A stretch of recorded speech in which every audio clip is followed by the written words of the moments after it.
Okay, so I know a few weeks ago we were watching a bunch of Mars-related programs, and I have one more for you. Well, actually, I have a whole bunch more, but this is the last Mars program I'm going to make us watch in this little mini-series that is kind of all over the place now. This is Mars, the Viking mission, publication date 1979. So hopefully this should familiarize us with the very first mission to Mars that we ever partook in. So this should be a good final look at Mars, or I guess a good first look at Mars too, because this is really the first time we ever really got to see Mars up close.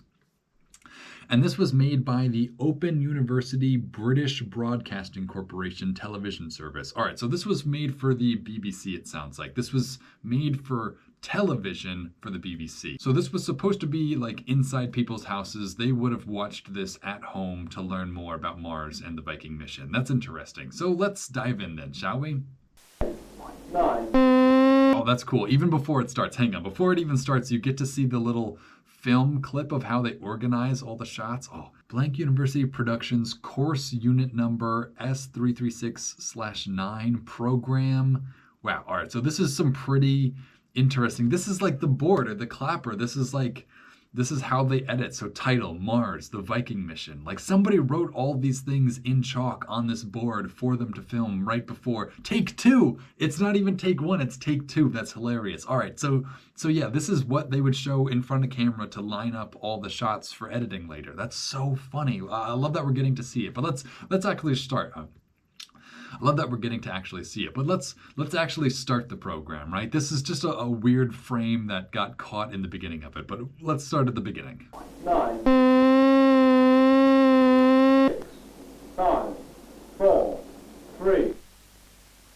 That's so funny that we could hear somebody counting down. I wonder if that was purposeful. Like, did they include all that for us to get a look at the behind the scenes, or was that just a mistake of the editing? I can't imagine somebody would make that big of an editing mistake. That was like, we're 10 seconds in. Like, that's a lot of film to be including by mistake.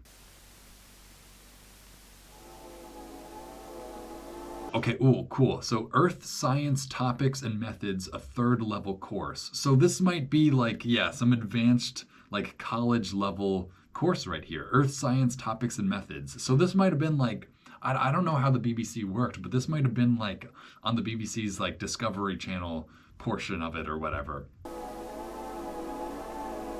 Is BBC just one channel or is it like all the channels? I don't know. Here in America, BBC is one channel, but I don't know if it works the same.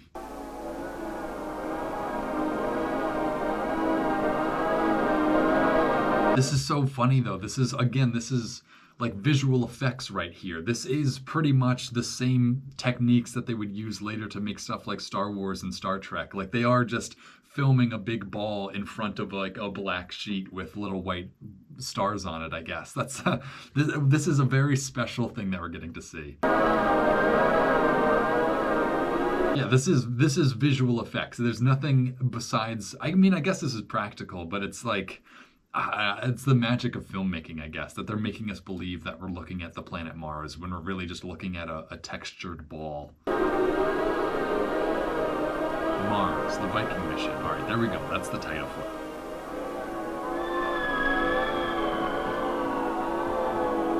Oh, that's an interesting shot. That was a cool way to line up that shot. So we had Mars move into frame, title disappears, fades away. Then we have the Viking probe enter frame from left. That's like, I don't know, it's a bit of a complex maneuver, especially with a practical animation like this, where these are all real objects that you have to move relative to each other in a way to make it look like they're all big and far away from one another. So very impressive visuals already.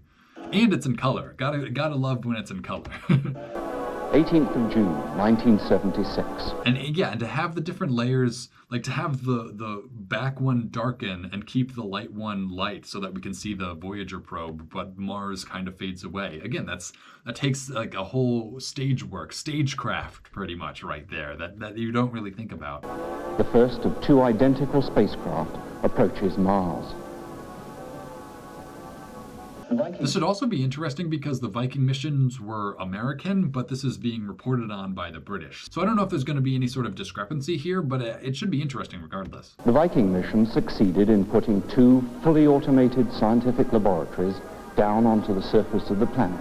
That is amazing that, like, all the way back in 1979, we succeeded at putting robots, like fully equipped scientific laboratories of a robot on the surface of Mars. That is wild. And they were operational. Like, that's so impressive.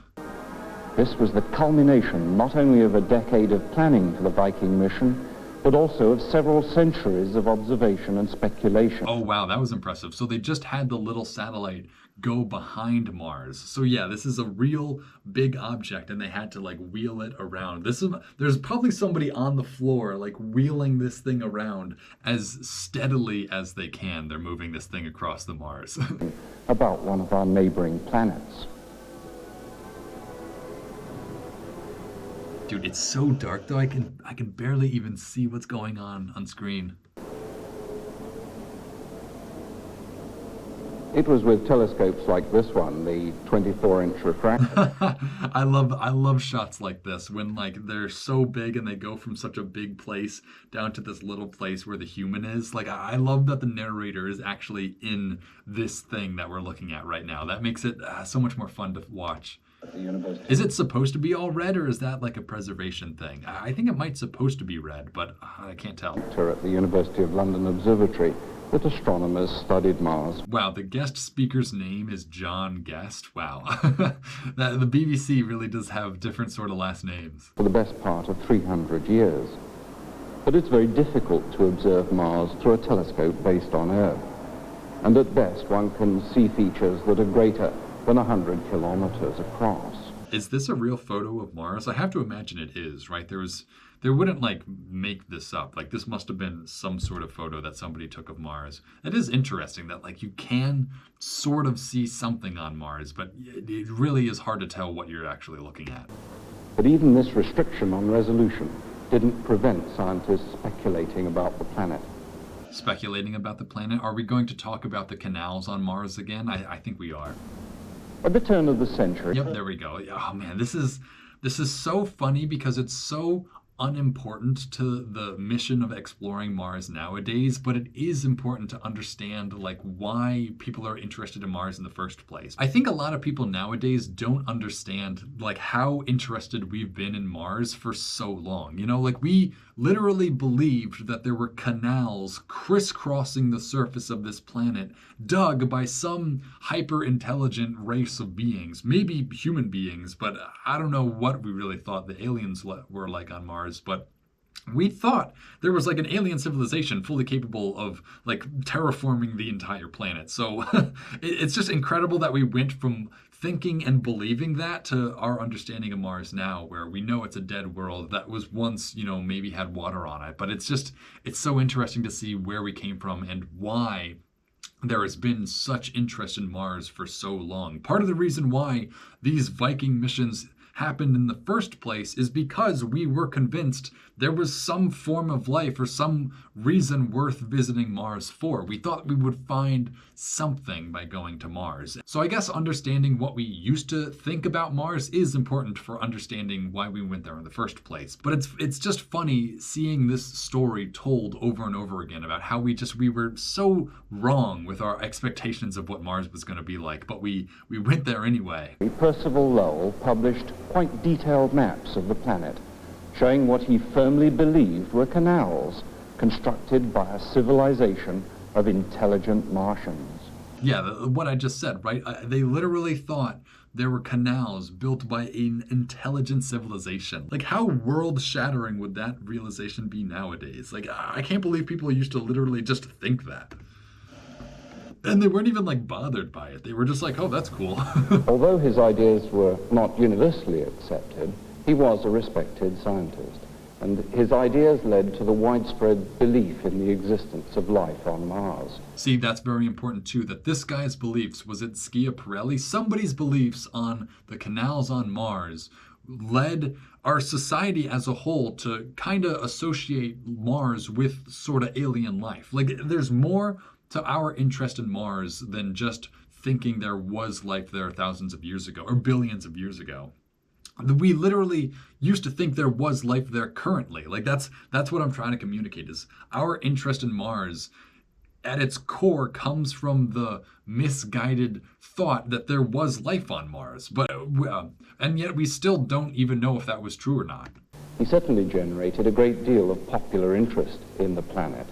Yeah, like what he just said, the belief that there could be life on Mars is what made Mars so popular to begin with and ultimately resulted in missions like this. So I guess we do have the canals to thank for interest in Mars in a certain extent. But for as long as we could only look at this planet through a telescope, interest in the planet was restricted to astronomers. As geologists, we had to wait until we could go there. And that happened in November 1964. November 1964 is when we first went to Mars. I feel like I learned that in a previous program, but I also forgot it and just learned it again. 1964, so we hadn't even been to the moon. Well, I guess we sent stuff towards the moon, but we hadn't landed people on the moon yet. That's impressive. It's impressive that we were sending things to Mars before having even set foot on the moon.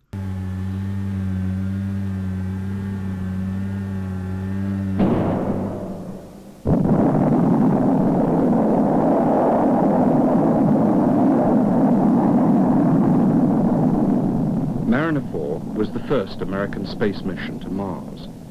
Mariner 4 was the first American space mission to Mars. Is that suggesting that there was a Soviet mission to Mars prior to this? Maybe there was. I think there were Soviet missions to Mars. I just don't know if they were first or second.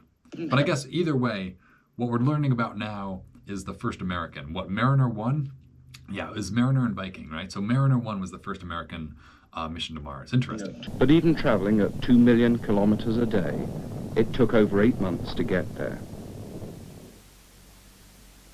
22 pictures were taken by Mariner 4, revealing a cratered terrain superficial. Mariner 4. All right, so these are the surface photos from Mariner 4. Yeah, see, this is like, I know I talked about it a little in the last Mars one that we watched, but I just can't imagine the excitement scientists had to pore over these images. Like, we've only ever seen the blurriest telescope view of Mars, but then all of a sudden we have like perfectly crisp surface photos of the planet. Like I would pore over them so much if I were, a scientist during this period. This would be so much fun to just look at the new surface of a planet that no one's ever set foot on before. This is like, it's so exciting to see footage of a new planet for the first time ever. Like it's hard to even comprehend the excitement that the scientists must have had seeing these images for the first time. Officially similar to the highlands of the moon. Yeah, but it also must have been very disappointing as well, because this is pretty much the surface of the moon. Like, it's just craters and rocks. Like, it must have been exciting, but also very disappointing.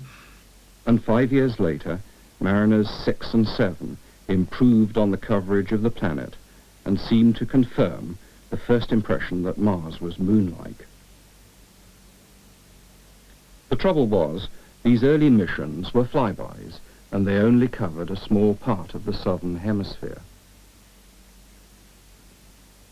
Martian This is an interesting map, though. Seeing like the first, I feel like I also saw this in the other program, but seeing the first areas that were mapped, because again, depending on what areas were mapped, your understanding of the planet would be warped based on that. So like if they didn't find any of the volcanoes first, or the Hellas crater or anything, they would have just assumed, yeah, this is a very boring, geologically inactive planet, even though there are geologic phenomenon like, Olympus Mons or the Valles Marineris. If you don't find those first, then you might just think this is a very boring and dull place. Technology was revolutionized in 1971 by Mariner 9, which was the first spacecraft to orbit Mars. Because it was in orbit, it obtained almost complete photographic coverage of the planet. Okay, Mariner 9. Mariner 9 actually orbited Mars. I feel like I should actually learn these, but honestly, who cares?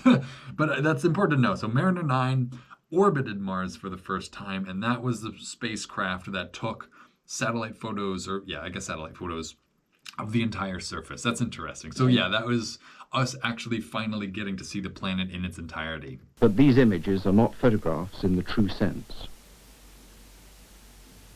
As Mariner 9 orbited Mars, it transmitted back to the control center in California a vast amount of data in the form of encoded radio signals. These signals contained information on the surface geology, the atmosphere, and geophysics of the planet. Some of these encoded data were used to build up pictures of the surface. Each picture element... I love the encoded data is just like literal numbers. Like I can't make sense out of this at all. ...or pixel represents a single bit of data which describes numerically the relative brightness of part of the surface. Interesting. So each number describes the brightness of a pixel. So if you get all these numbers together, you will get some sort of black and white image with like thousands of little. That's interesting. That's interesting that we're seeing like how the computer takes images, I guess. But that's not, I don't know, that's not super interesting, especially compared to the subject matter of Mars. Either way, cool to know how it all happened. Differences in brightness can be expressed as shades of gray. This area contains 24 pixels, but by itself tells us very little. A complete image from the Mariner camera contains some 500,000 pixels.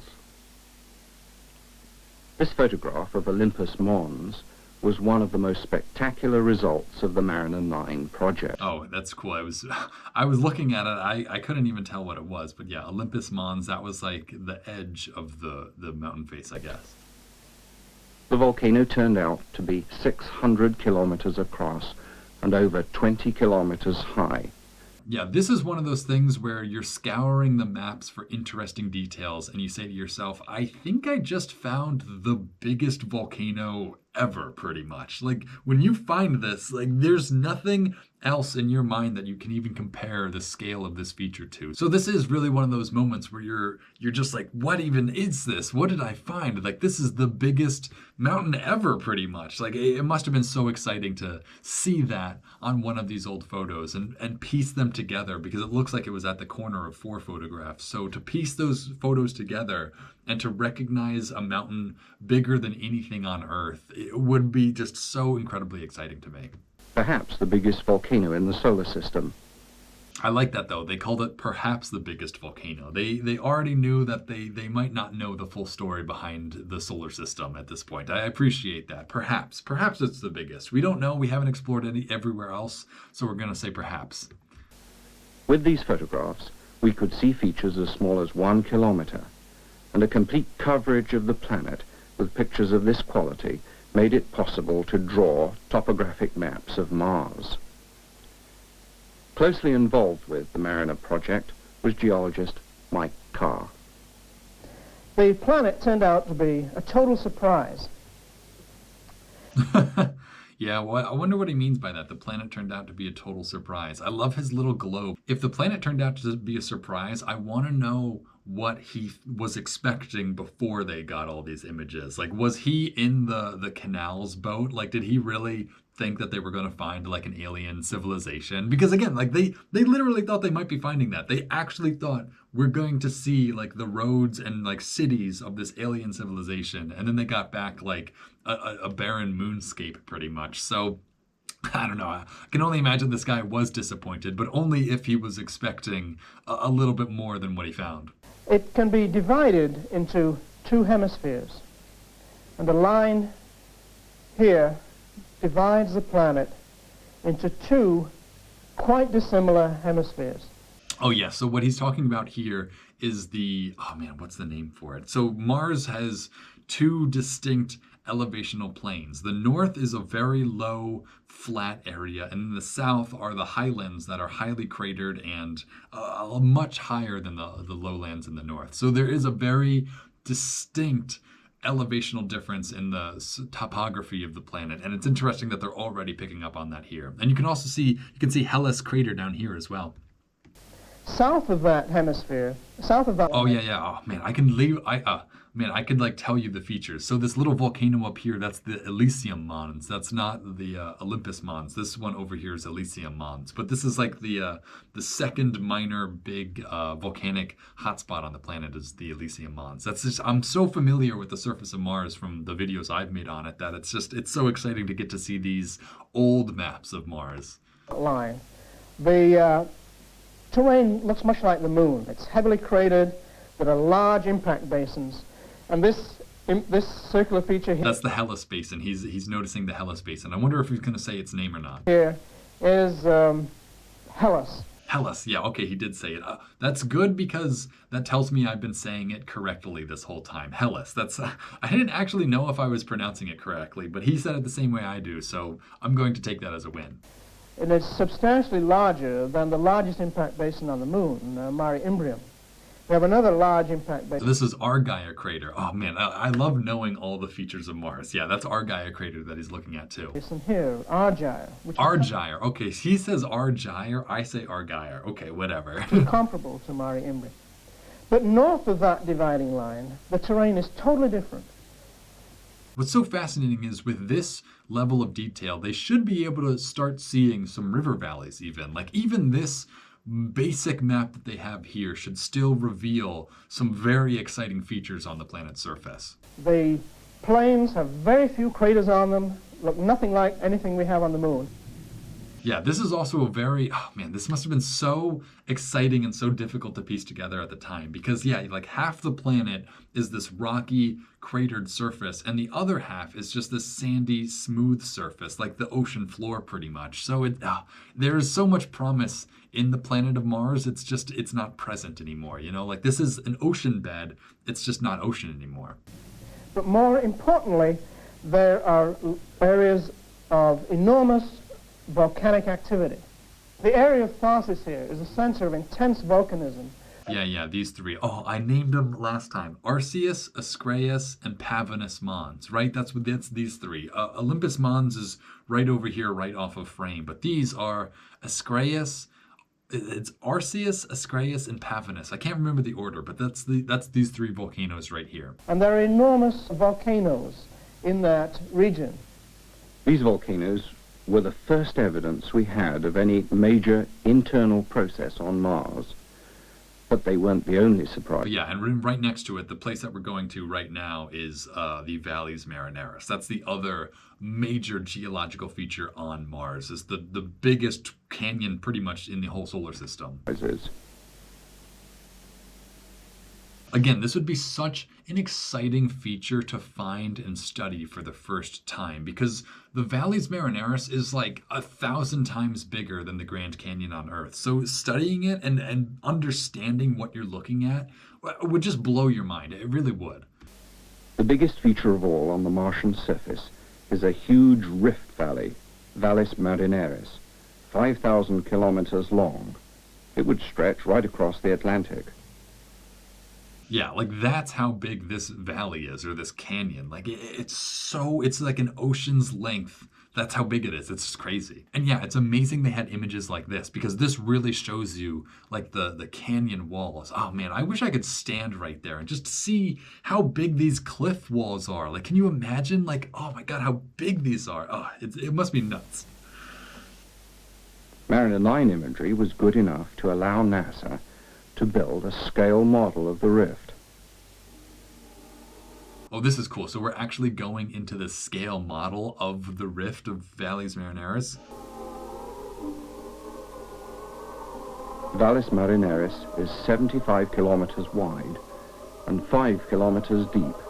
And even the 75 kilometers wide, not long. Like, I don't even know if the Grand Canyon is that long, but that's very, very wide and very deep too. 5 kilometers deep. I can't, because it's in kilometers, I can't convert that into anything useful for me to say, but that's also very deep. That's like 2 or 3 miles deep. Side valleys are frequently as big as the Grand Canyon.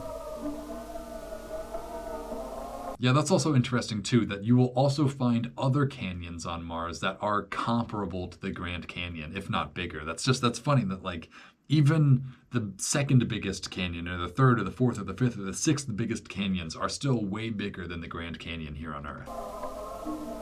But what processes have modified this huge tectonic rift? These are really cool shots, by the way, this miniature. Like, I wonder what the scale of this miniature is and how they got it to feel so big. They must have used a special camera or a special lens on the camera, because this footage feels like we are in the mountains. I'm impressed with how accurate this feels to the environment. Modified this huge tectonic rift, and how long ago? What are the rocks? Are they lava flows or sediments? There's obviously erosion here. Yeah, these are cool. These shots are definitely actually making me feel like we're on Mars. These are cool shots right here. This is a cool miniature that they built. And certainly mass wasting and wind erosion has taken place. Is it even possible that water was involved? We know that the atmosphere is too dry at the present time to allow water to flow on the surface. Yet these channels looked for all the world like dried up riverbeds. But if water can't exist on Mars now, when were they formed? That's so funny, because that's exactly what my video is about. Like, the video that I made, I already made it actually. It's actually been out for a month, but I still feel responsible for watching this because this did help, with it a little. But that is exactly what the video that I made was trying to answer, is when was there water on Mars and what did it look like? And what were the circumstances surrounding the water being on Mars? So that's, if you're interested by this and you haven't seen the video I made on Mars for the reason I watched this in the first place, go watch that after this, because that gets answered from my video and in a very visual way as well. These were just some of the new questions that Mariner 9 posed.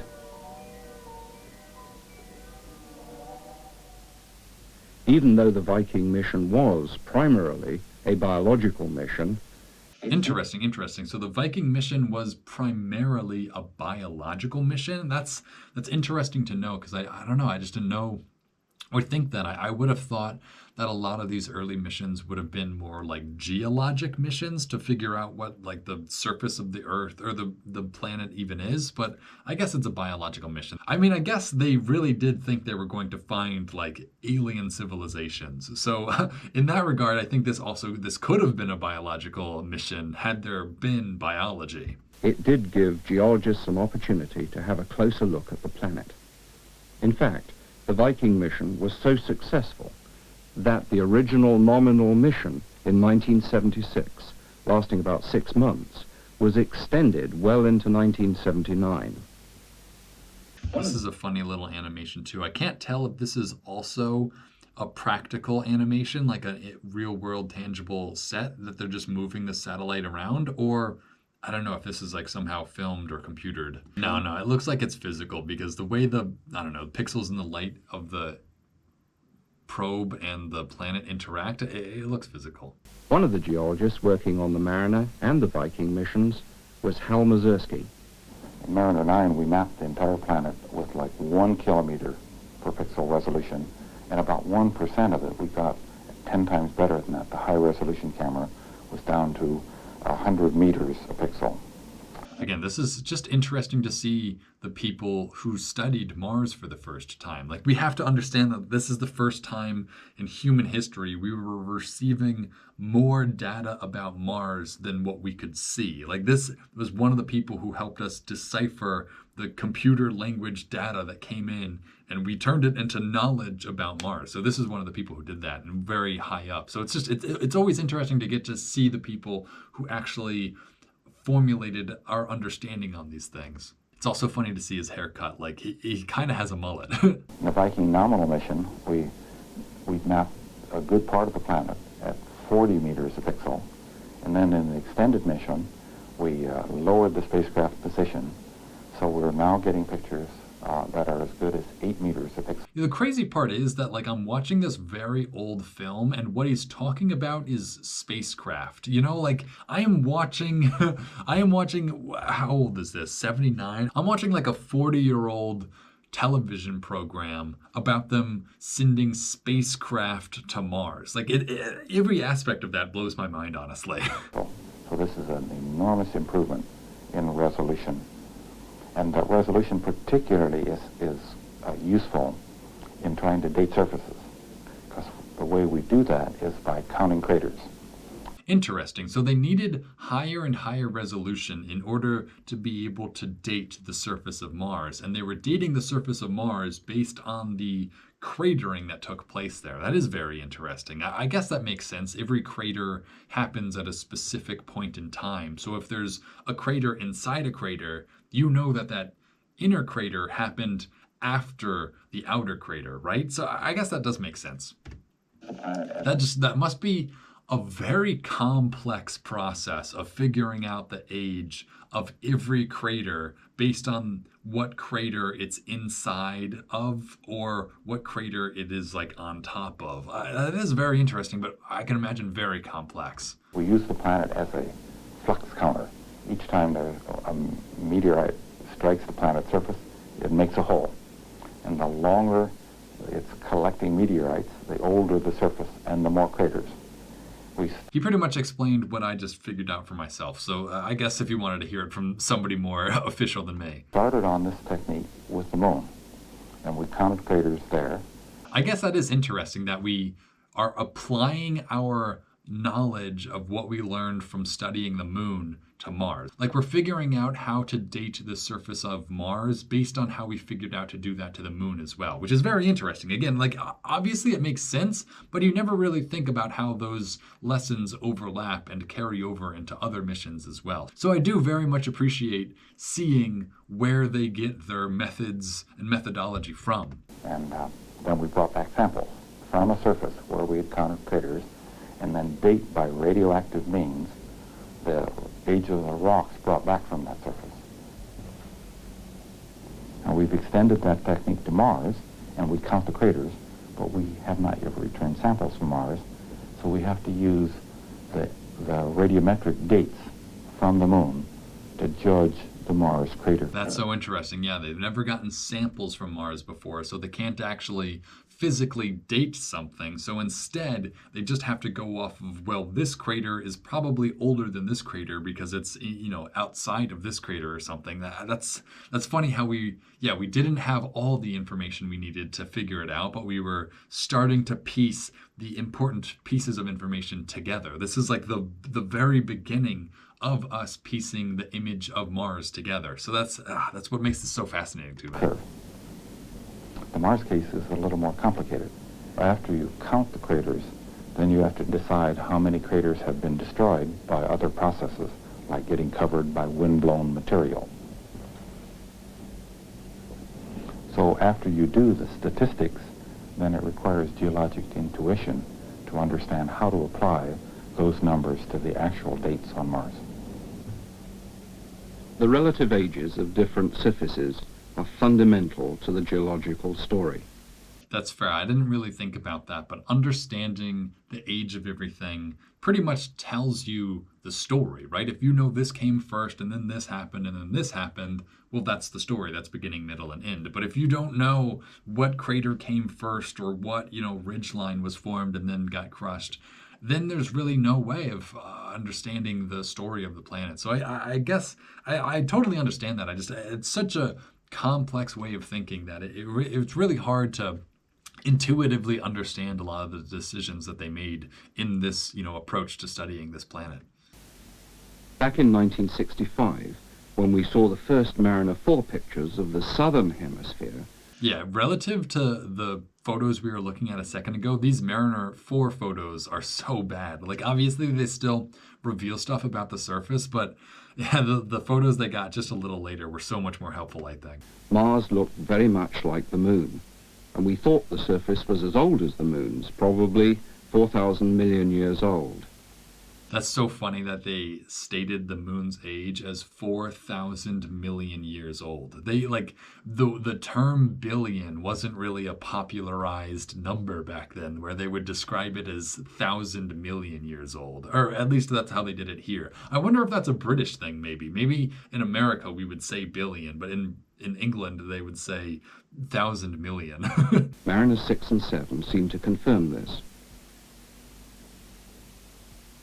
But when we saw these Mariner 9 pictures, it was clear that areas in the northern hemisphere were also smooth, with only a few craters. This is a young surface, perhaps even as young as a few 100 million years old. I wouldn't say that. I mean, I guess they don't quite understand it yet during this time, but I'm pretty sure it's smooth because that's where an ocean used to be, and that's where all the sand settles on the planet, right? They still have gravity. There's not going to be sand blown up a hill, or at least there will be, but there's going to be more blown down the hill, and that's where all the sand settles. So that's why the lower elevation seems more flat, even though there are probably loads of craters all across that ocean floor. You can't see them because the sand forms a flat surface, partially because there was an ocean there, also just because that's where sand gets deposited, and then the wind smooths everything out. So I guess, yeah, a lot to say about that. Or was it that young? Viking has made us think again. Although there's still some controversy over the crater counting curve, the smooth northern plains may well be 2,000 million years old, or even older. And the heavily cratered...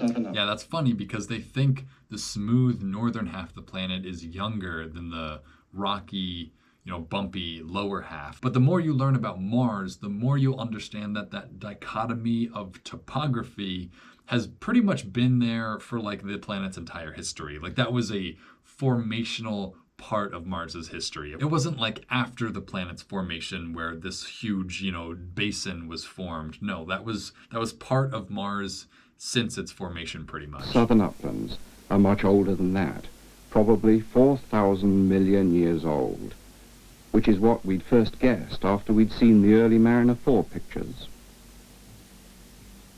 That's funny. That's funny how getting the updated photos didn't advance their estimates at all, actually. But honestly, the reason for that is because they hit the nail on the head pretty much. Mars is about 4.4 billion years old. So based on what they had at the time, they pretty much, are hitting the nail on the head.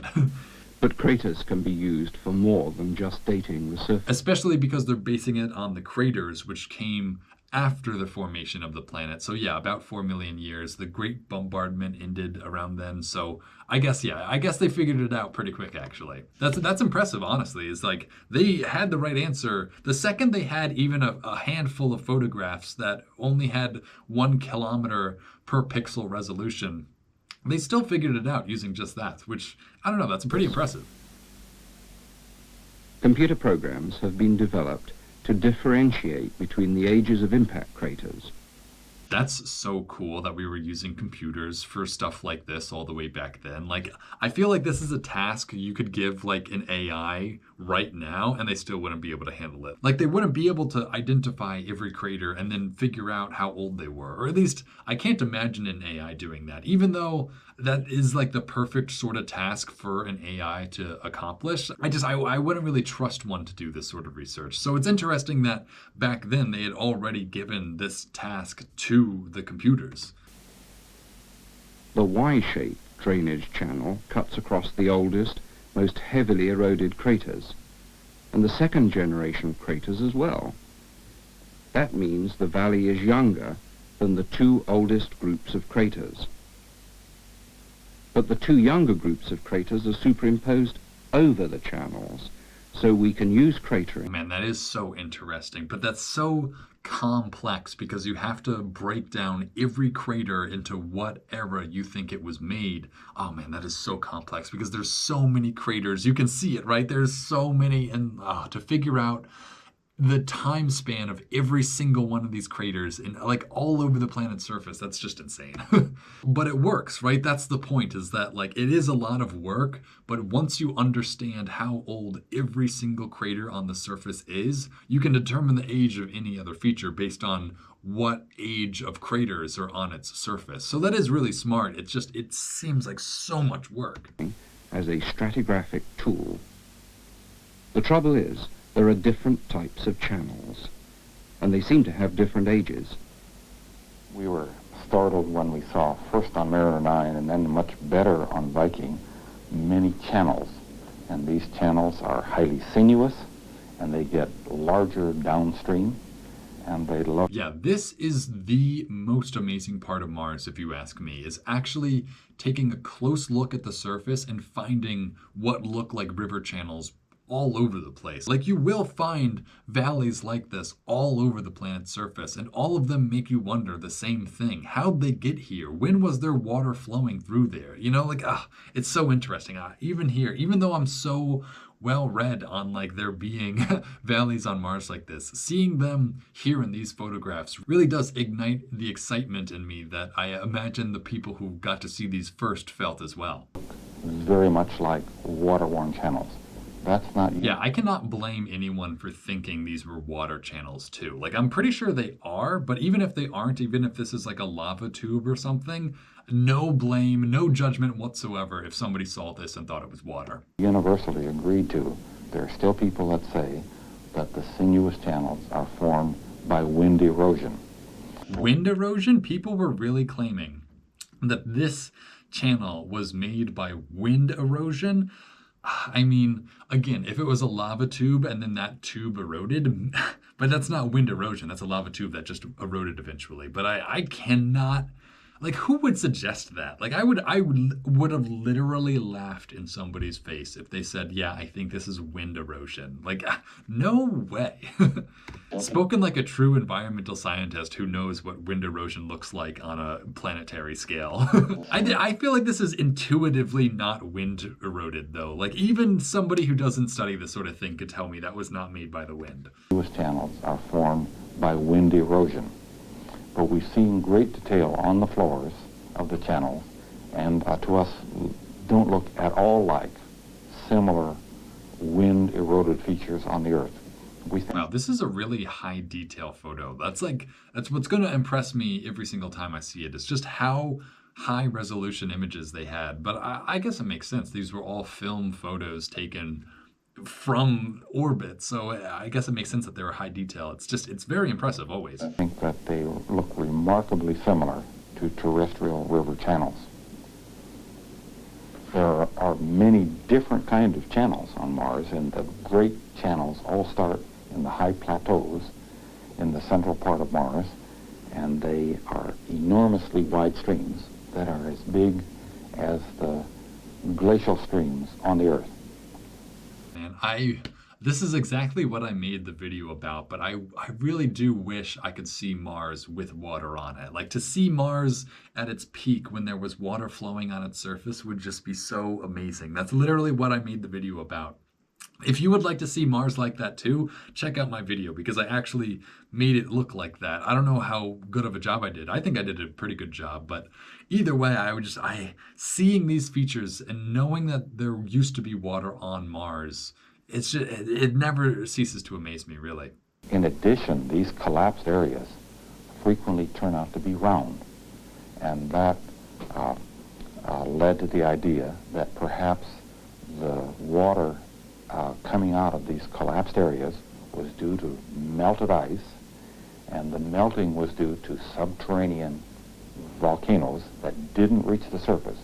I still sort of believe in this. I don't know if this has been disproven or not, but I definitely believe that there is still water flowing beneath the Martian surface. Wherever the heat from the planet interacts with, water in the subsurface, you're gonna get melted water. So I still believe there is liquid water on Mars. It's just not on the surface. But that's still a very important point in the argument for life on Mars.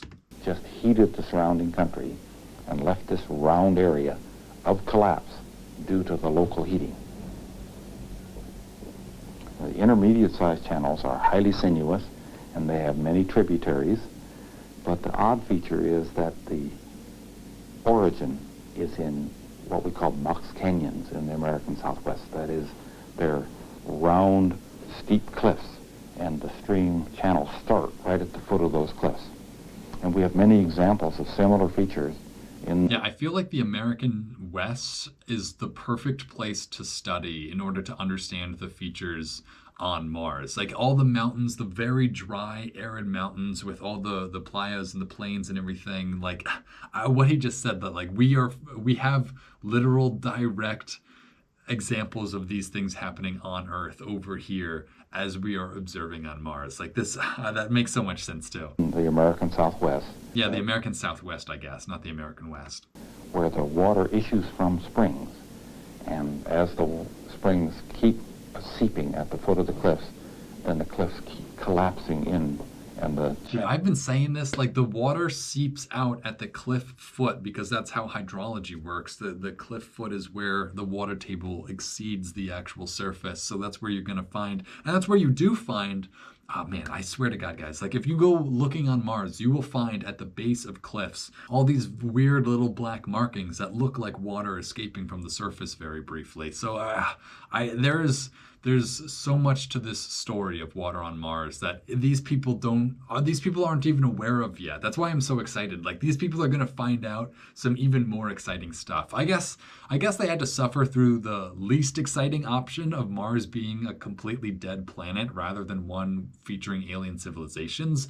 But once you come to terms with Mars being a dead planet, then it becomes so much more exciting to see the ways in which it was once alive. channels erode headward in this fashion.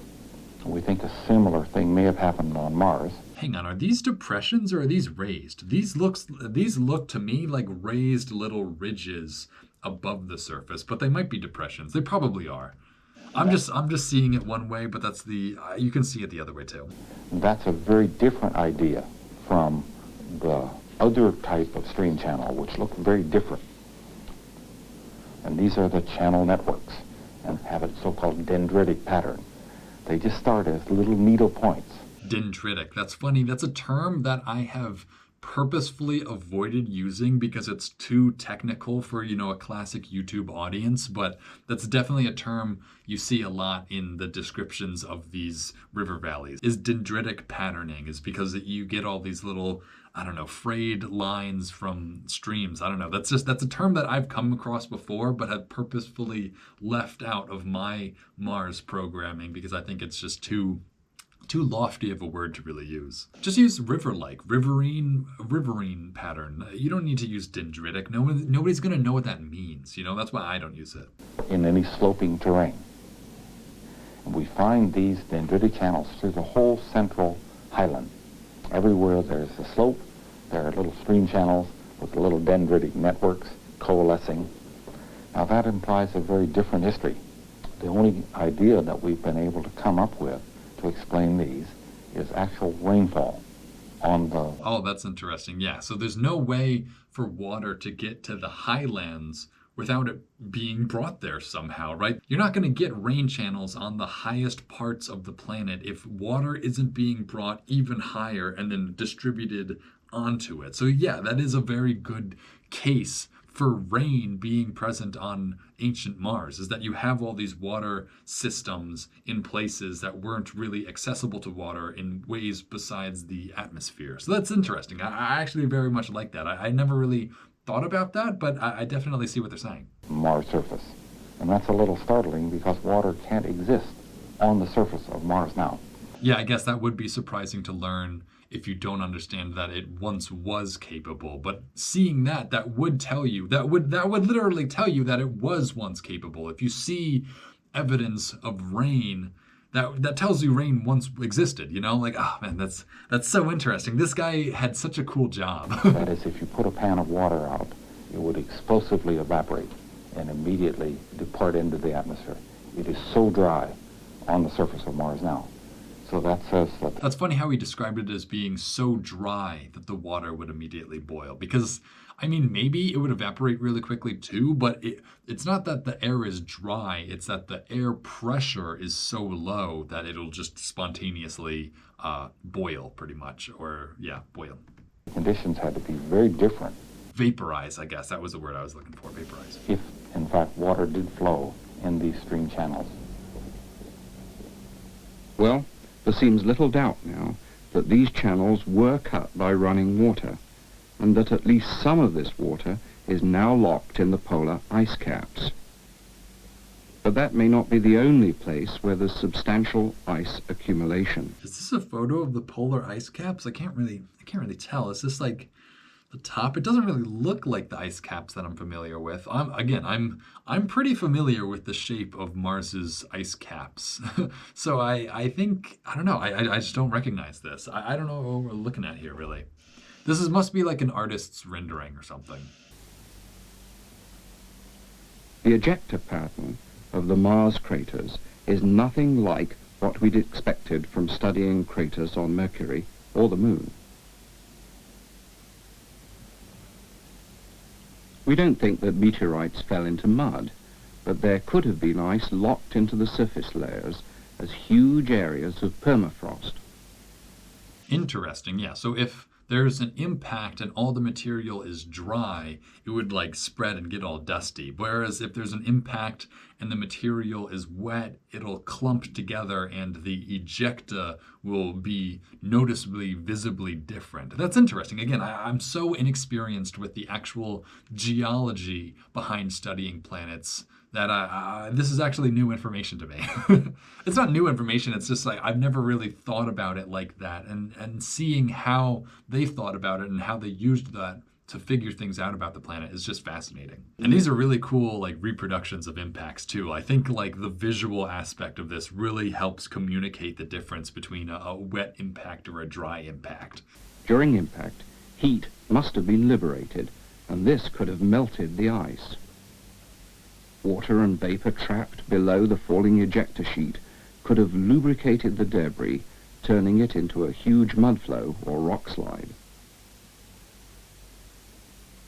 It's probably true to say that most of the... Oh, cool. This is a cool animation now. That was a cool, like, practical demonstration, and now we're getting, like, a really advanced-looking animation. The geology is being done from the orbiter imagery. Isn't it funny that I'm calling this animation advanced when the thing it's actually illustrating is more advanced? You know, this isn't an animation of like a cell or anything. It's of a robotic spacecraft launched from Earth to Mars. Like the animation does not communicate how complex this actually is, but the animation itself is also pretty complex. But it's not the whole story. Each of the two Viking orbiters... Oh man, like getting that shadow to drop, that was actually pretty impressive of a shot. Getting the shadow to follow this thing, I don't know how they did that. And they also had the smoke effect or the dust effect as it was blasting air down. That was a really impressive shot. I know it didn't really seem like it, but like I don't really know how they did that. Carried identical landers. These landers were subjected to years of development and testing. And in addition to biological experiments, they could also do some basic geology on the surface of Mars. Interesting. So they were primarily doing biological experiments, which is what they said earlier, but they were also doing some geology. It's interesting that they were so focused on the biology, because to me, the biology is dependent on the geology. If this planet ever had life is a question of the geology. It's not just asking, was there life here? It's asking, is life possible here, pretty much. That's the difference. So I feel like in modern times, we have shifted to the geological perspective. We're no longer looking for life on Mars. We're looking for geologic evidence of life on Mars, which is a big difference and definitely will help you find stuff or not find stuff depending on, where you're looking. But it's interesting that they were going into this with a biologic mindset. They thought they were going to find biology. They thought they were going to like have cells to analyze or something, which is very wishful thinking knowing what Mars is like now. Again, they thought they would have to like learn a new alien language to communicate with the canal diggers. Like that's the mindset that the people were going into these missions with. And it's important to like remember and understand that. Do you guys get tired of me doing that? That's me trying to send you my brainwaves. Mounted on the side of the lander is a small weather station that can measure pressure. Oh, we're actually getting the tools. I like this a lot. I like actually seeing like how these robots functioned, like what were all their little laboratory experiments that they brought with. This is fun. I'm going to go back a little. Mounted on the side of the lander is a small weather station that can measure pressure, temperature, and wind direction and velocity. A weather station. So what I'm looking at right now is just like a clamp or something. So I'm pretty curious to learn how this is a weather station, how they figure out pressure, temperature, wind direction, speed, all that sort of stuff. From this, I want to know. All right, let's go. I'm not going to talk anymore. I'm just going to listen. At the top of the craft is a small 3-axis seismometer, and this is designed to record vibrations of the lander, which are due to possible Mars quakes. That's so funny that they're hoping to catch a Mars quake. I wouldn't expect there to be any seismic activity on Mars whatsoever. I mean, I guess I understand Mars a little bit better than they do, but just based on what Mars looks like, I don't know. There's no plate tectonics. There's no actual cause of earthquakes or Mars quakes, I guess. I think it's dumb to call them Mars quakes, all right? They're earthquakes even though they're on Mars, all right? An important tool is the sampling arm, which can be controlled from the monitoring station back at the Jet Propulsion Laboratory. Oh man, I feel like I already saw this, right? Like, wasn't this in like one of the previous Mars mission programs? I gotta remind you guys, I watched all the other ones like 3 months ago. This is the end of the summer. I watched all of those at the beginning of the summer. This whole summer, I spent traveling and doing stuff for Atlas Pro. So this is my first time back in a very long time. So I'm struggling to remember why I remember this tool specifically, but I'm pretty sure this was like focused in on one of the previous Mars programs. The sampling head can be guided to scoop up loose material.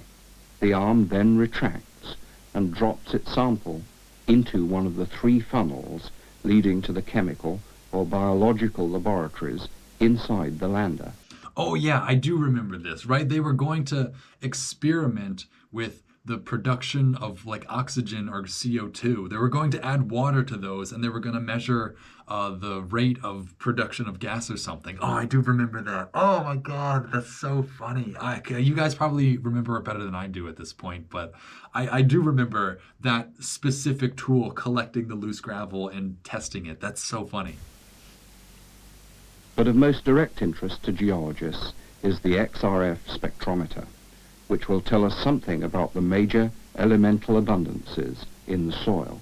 Oh, the spectrometer. So they're actually going to learn like, oh, right, it's 20% iron, 5% aluminum, 10% oxygen, or whatever the mix is, obviously. I don't know the exact composition of the soil of Mars, but that does seem like the most important thing to any research, geologic or biologic or anything, is what is the ground even made of? You know, that's really what this tool is seeking to answer. Man, I love these little miniature shots too. They're so detailed, even though they're miniatures, obviously. This feels like I'm looking at the surface of Mars. But none of the sampling could be done without the scanning TV cameras mounted on top of the lander.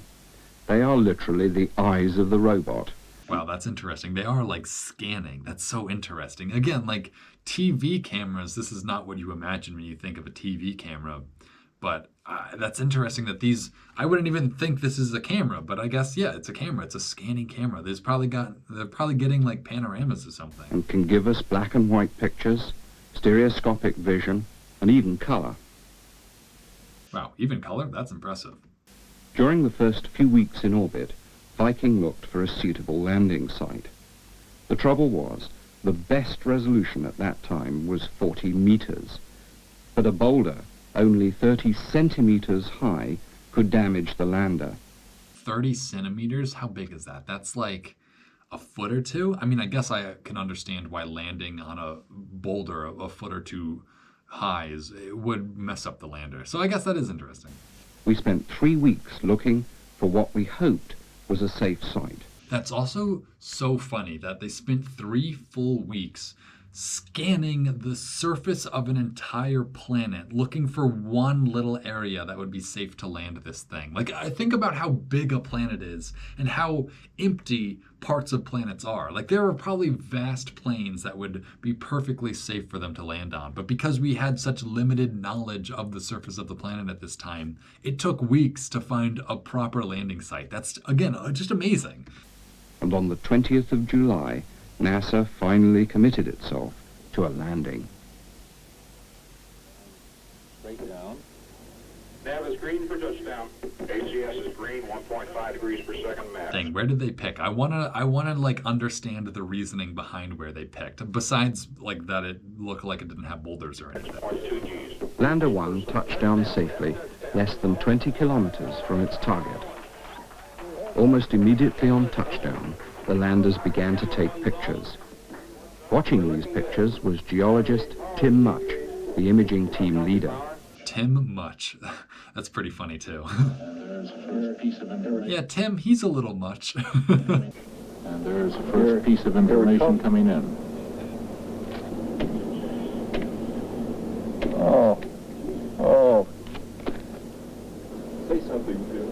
supposed to say something at this point.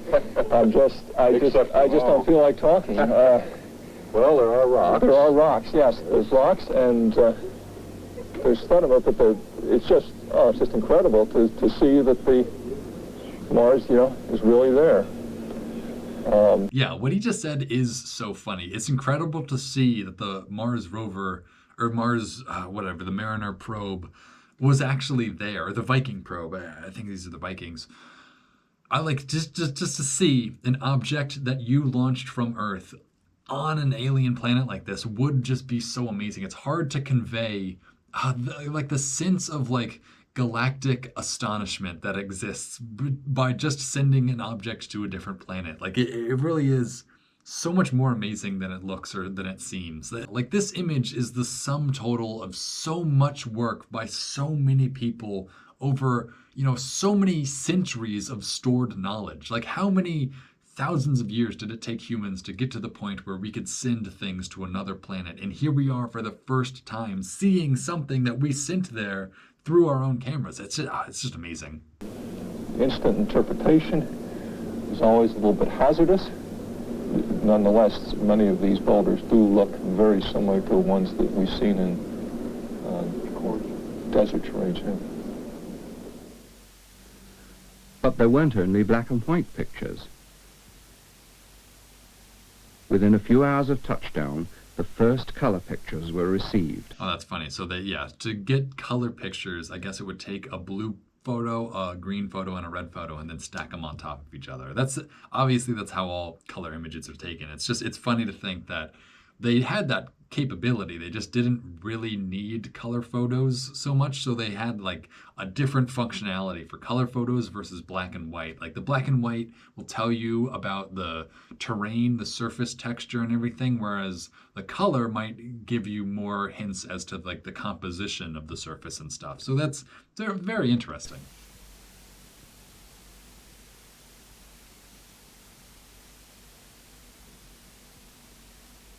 Okay, so yeah, that was the green. And sure enough, Mars was red. It looked even more like a desert. But even... Wow, so this is like one of the very first color images to come back to Earth from Mars. Wow, and it looks so Martian, This is the perfect like Mars boulder field right here. Honestly, it's crazy that they landed right here. There are so many boulders taller than 30 centimeters here that like, why did they land here? This looks like a horrible landing spot. drier than anything we know on Earth.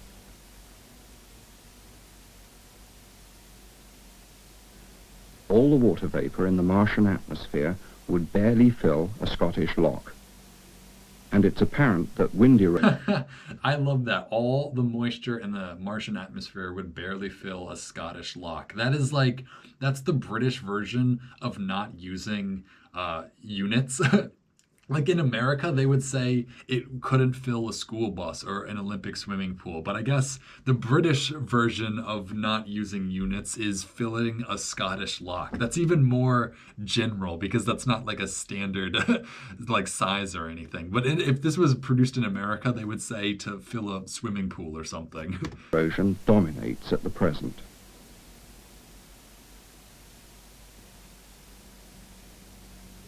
Fine dust particles carried into the upper atmosphere by Martian winds turn the sky pink. That's interesting too, like the different sky color based on I don't want to say pollution, but I guess like the dust particles in the air give the sky a different color. That's, again, a very interesting thing to think about in terms of just like all the conditions that existed on Mars that are different from those on Earth. And produce spectacular sunsets. Oh, I bet the sunset does look pretty crazy, actually. I wish we could see a better color image of the sunset. I wonder if there must be images of that online somewhere. I'm going to look that up after watching this. What are the sunsets? You can do that right now if you're watching. Just look up a sunset on Mars. Let me know how it looks. It must be really pink.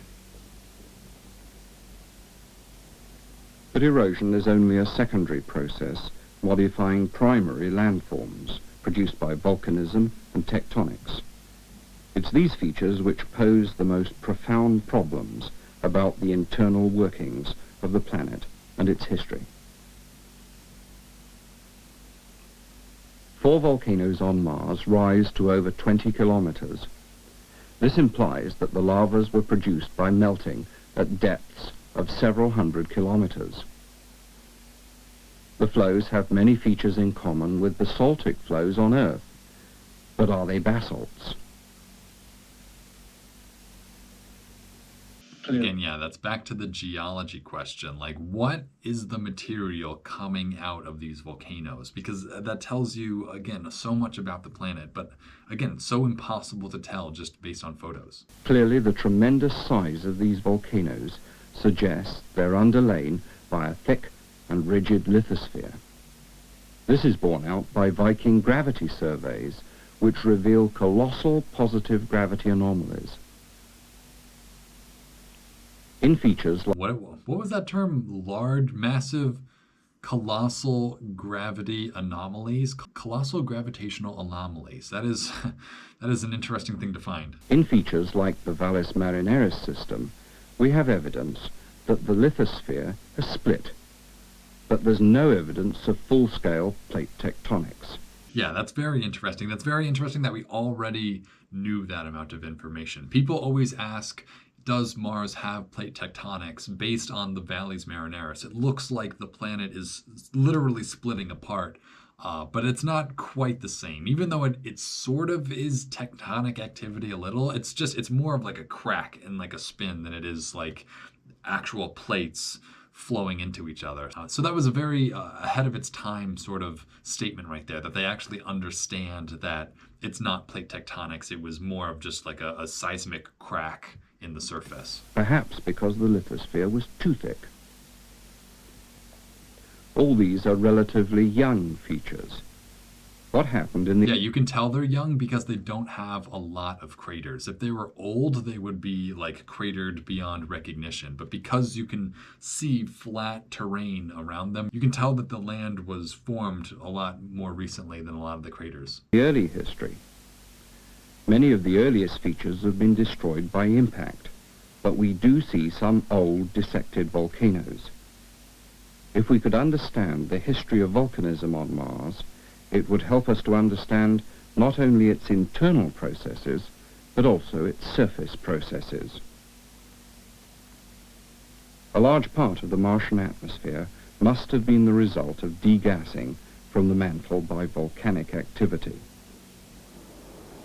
It's vital to know when in the history... Yeah, that was another very important statement. Understanding the volcanism that took place on Mars does help you understand its past a lot more. Again, this is something I say in my video that I released about a month ago now, but if you look at how much magma was released through Olympus Mons and the other volcanoes and through the Tharsis Plateau in general, if you understand that material, you can extrapolate, oh, if this much rock was produced, then this amount of gas needed to have escaped, or this amount of water vapor needed to have entered the atmosphere for this amount of rock to have been formed. So the better you understand the volcanology and the geology of the planet, the better image of Mars's past you can build. So yeah, what they just said right there, that was very pertinent. That actually has helped the video that I made, that the understanding how these volcanoes formed and what is in their material has allowed us to understand what Mars's past looked like a lot better. So I have stuff like this to thank for why I was able to portray Mars as well as I was. Of Mars, these events took place. But we'll only know that for sure when we actually have Martian rock samples in our hands. Oh, see, that is so crazy. They didn't even have real Martian rocks yet. I don't think we have either. I think we have, Curiosity, and it's taking samples and it's leaving them, and we're going to send another rover and it's going to take them and bring them back to the Earth, right? I still don't think we ever have had Martian rock samples on Earth. I know we've had like asteroids that have come from Mars and landed on Earth, but I don't think we've ever actually taken samples on Mars and returned them to Earth. But I guess at the same time, we have sent more sophisticated laboratory equipment to Mars on the newer rovers. So maybe we were able to answer the questions that he couldn't answer without actually taking samples back anyway. But either way, I'm still pretty certain we haven't returned any samples from Mars to Earth yet, even all these years later. And we can date them. Technologically, it's possible to put a man on Mars, but that won't happen this century.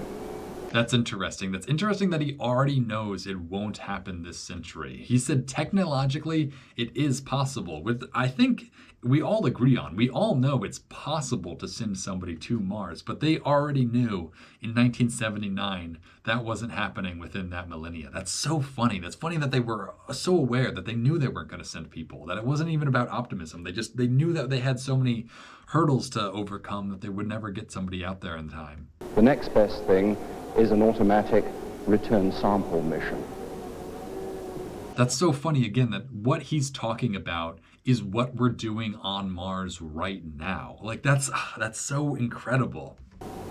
The most exciting thing would be to collect rocks with a Martian rover so that we could compare samples from different areas. Wow, look at this early Martian rover too. Like it's not on wheels, it's on treads. Oh my God, I wish I was friends with Mark Rober so I could show him this, because I feel like he would get a lot, or anyone who's really interested in the Martian rovers. This is a Martian rover prototype from the year 1979. I don't know exactly what year we first sent a rover to Mars. I think it was the 2000s though. I think it was like the mid 2000s that we actually first sent a rover. So this is like a 20 or 30 year prototype to the rovers that we have on Mars now. So this is very interesting, very ahead of its time for sure. Areas. We're all hoping that a mission like this, the logical successor to Viking, will be mounted within the next decade. Dang, man, within the next decade, I'm pretty sure we didn't send any rovers to Mars in the 80s. I could be wrong about that. I am not too up to date, or not up to date. I am not too knowledgeable in our history of exploring Mars, but I'm pretty sure we didn't send any rovers until like the 2000s. Maybe I could be wrong about that, but either way, what we're seeing here, the rover that we're seeing them test out, it's so incredible because this rover didn't make it to production. This rover is a total concept. It's a total prototype, and we probably learned so much from it. And honestly, there are probably lessons we learned from this prototype that we applied to the rovers that are on Mars now. Like whatever we learned from constructing this went into constructing what's on Mars now, which is again just so fascinating that we're seeing such an early mock-up of a machine that only recently actually ended up being finished and getting sent to Mars. Oh wow, that was the end. That's so funny. All right, so that's the end. All right, let's go through the credits real quick. The speakers were Dr. John Guest of the University of London Observatory. So that guy knows what he's talking about. Dr. Mike Carr and Dr. Hal Mazursky, the U.S. Geological Survey. So those are all the guys that we met over the course of this program. Consultant Dr. Peter Francis, Open University. I've never heard of Open University. Facilities provided by the Jet Propulsion Lab, NASA, University of London Observatory, U.S. Geological Survey. All right, awesome. Shout out to all these guys, all doing good work. Visual effects, that's funny. They do have a visual effects category. That is so funny. Jerry Abuoff and Matt Irvin. That's funny. Jerry Abuoff. He seems, that's a very interesting last name, I guess. I can't figure out where that's from. That's like a Middle Eastern last name or something. That's interesting. And Matt Irvin, interesting. Production assistant, Nick Brinton. Is that everyone? Okay, production, Peter Firstbrook. Good for him. That's a very English last name, Peter Firstbrook. Like the fact that you can parse the words out of that last name tells you it's an old last name.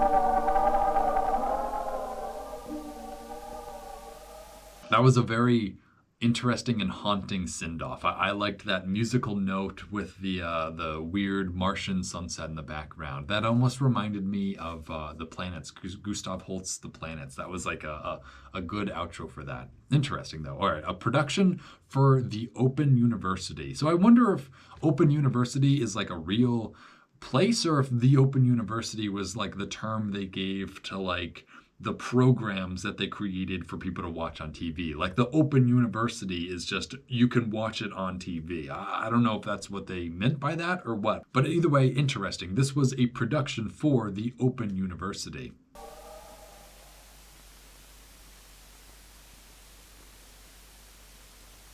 Is that it? Sometimes there's like an Easter egg at the end of these. No, that's the end. Okay, so that was a very fascinating look at the Viking missions. I feel like I learned so much from this program, but also humanity learned so much through these missions. So much new information was obtained through the Viking missions. Oh man, it's just incredible. I feel like that's totally the point of watching this, is to appreciate the Viking missions, right? And I feel like I do know. I feel like I understand why we needed them in the first place. We needed to figure out all the ages of all the craters and everything. Like, oh man, this is so cool. I'm just looking at all the footage again. There's so many cool visuals in this whole program, because so much of this we're seeing for the first time ever. It really is spectacular. And all those shots of the miniatures with the, oh, so good. This was a very impressive production right here. We got so many cool images, so many cool visuals, and such good explanation for everything as well.